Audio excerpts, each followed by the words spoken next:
My family grew up in a actively haunted home. It was a Civil War hospital, quite a historic place.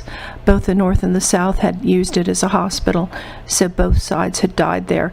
The home and the grounds were all very haunted.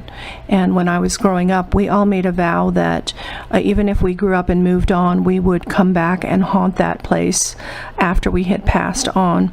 And every single family member had made that pact.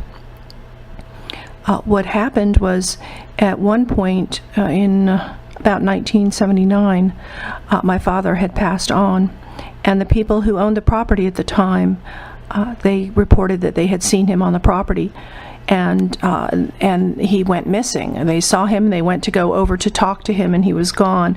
What they didn't know was that he had passed on, and they described his suit and tie that he was buried in. My mother, in 1998, had passed on, vowing once again that she would haunt it.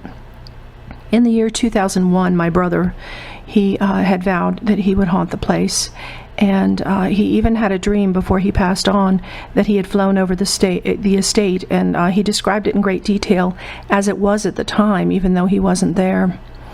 And I felt his presence over my right shoulder, so I got an aura photo done of that. I went to visit his grave, and the same colors showed up in the light, so it was kind of interesting. I went to visit the house in 2013 and went to the corner where my mother always sat, and I said her name, and when I said her name, the photo came out very fuzzy and odd. My sister died in 2005. She vowed to haunt the place. She told me where she would be haunting it. Today, there are condos on the estate around the mansion, and the people in the condos have described the same ghost. They've also described a lady in white in the Boxwood Maze. The Boxwood Maze is where my sister said she would haunt, and she also had her wedding reception there in her white gown. So there's more about that in my book, Growing Up with Ghosts. I talk about the Pact and about the hauntings.